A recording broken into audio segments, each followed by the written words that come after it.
শুভ সকাল বন্ধুরা, কেমন আছেন? আশা করি সকলেই ভালো আছেন।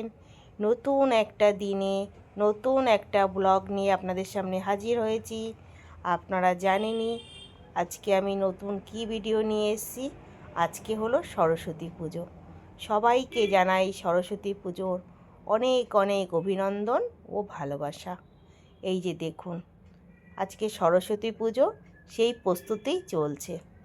আপনারা জানেনই বন্ধুরা, সরস্বতী পুজো করতে খুব বেশি জিনিসপত্র লাগে না। যেটুকু লাগে, যেটুকু আমি পারবো সেটুকু দিয়েই আজকে সরস্বতী পুজো করছি। সরস্বতী পুজো করতে না আমার ছোটো ছেলেই সব পুজোর জোগাড় করে পুজো করছে। এই যে দেখুন আমাদের সরস্বতী ঠাকুর। আপনারা জানেনই আমি পিতলের ঠাকুর পুজো করি, মাটির ঠাকুর আনি না।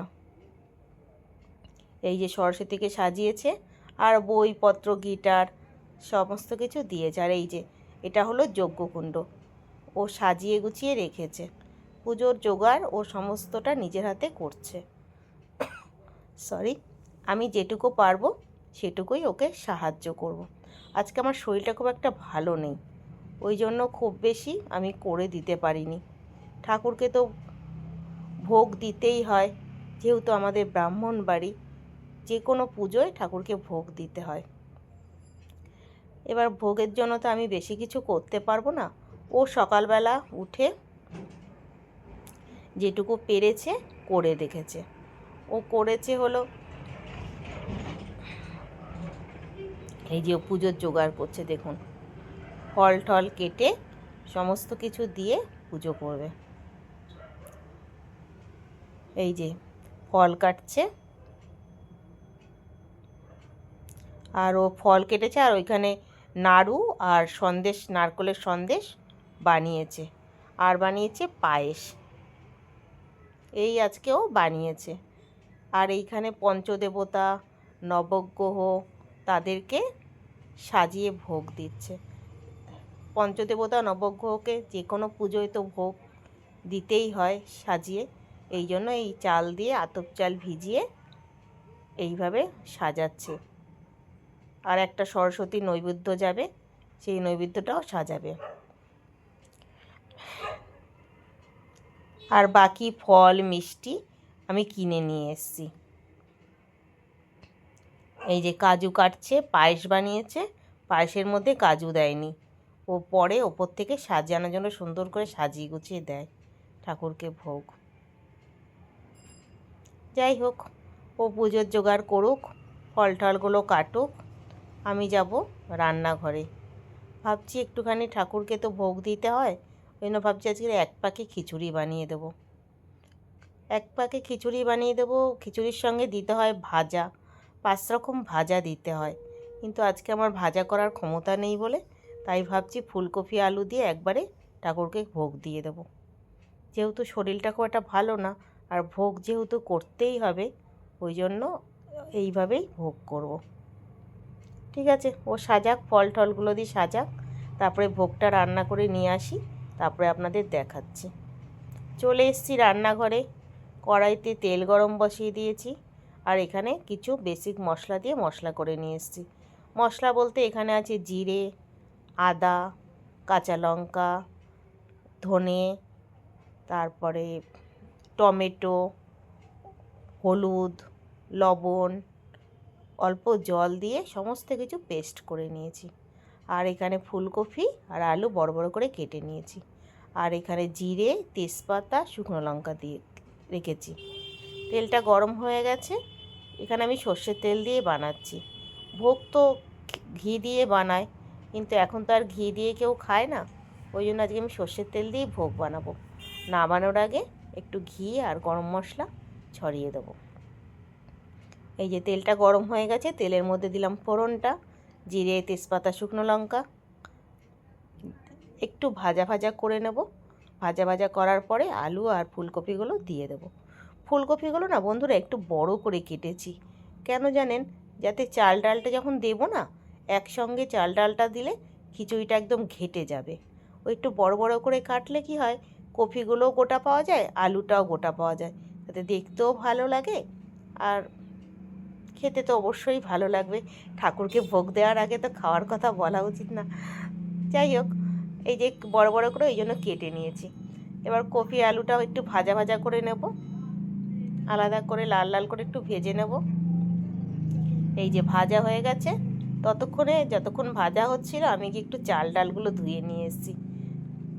আর এই যে মশলাটা করেছি, মশলাটা দিয়ে দেবো। দেখেছেন বন্ধুরা, আমি কিন্তু খুব বেশি ভাজিনি, একটু মোটামুটি কাঁচা গন্ধটা যতক্ষণ না যায় সেইভাবে ভেজেছি। আর মশলা তো সব বললাম, আমি একবারে সব পেস্ট করে নিয়েছি সব মশলা দিয়ে।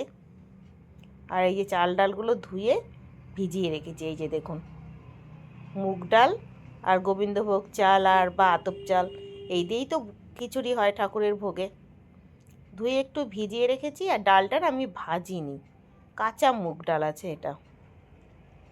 এই যে দেখুন, খুব ভালো করে ধুয়ে ভিজিয়ে রেখেছি। ভালো করে মশলাটা একটু কষা হয়ে গেলে এবার চাল ডালগুলো এর মধ্যে দিয়ে দেবো।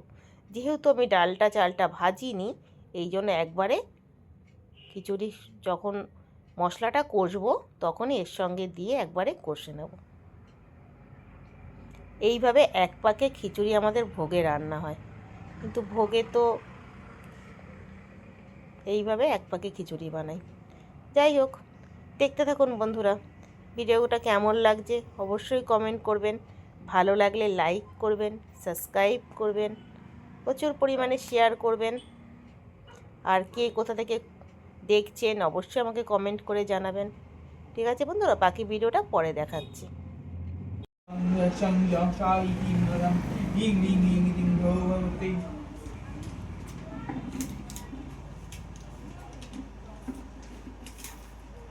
ओम आधार शक्ताय नमः। ओम प्राकृत्वय नमः। ओम कूर्माय नमः। ओम अनंताय नमः। ओम पार्थिवाय नमः। ओम क्षीर समुद्राय नमः। ओम शीतदीपाय नमः। ओम मणिरूपाय नमः। ओम कल्पवृक्षाय नमः। ओम मानिवदिक्तये नमः। ओम रत्नसिंहासनाय नमः। ओम धर्माय नमः। ओम ज्ञानाय नमः। ओम वैराग्याय नमः। ओम दक्षिणमूले ओम ऐश्वर्याय नमः। ओम आत्माय नमः। ओम अज्ञानाय नमः। नभ्ये ओम आवृत्तये नमः। दक्षिणस्ते ओम अनश्वराय नमः।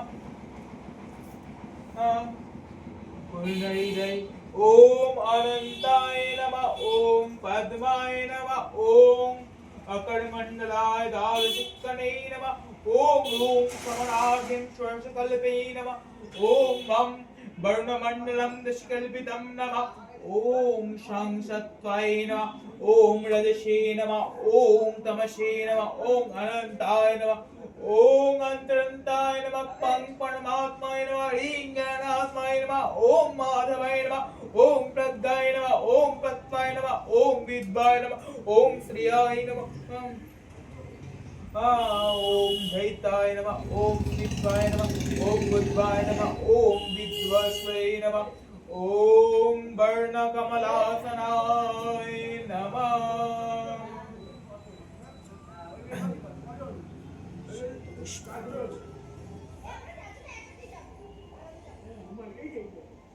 ओम तरुण कमल सिंधुभ्रम शुभ्रकांति रुचर भर मतंगी शन्निशंसितचे नीच कर्म पुष्पासि सकल विष्टते पातु वाग्देवी नमः।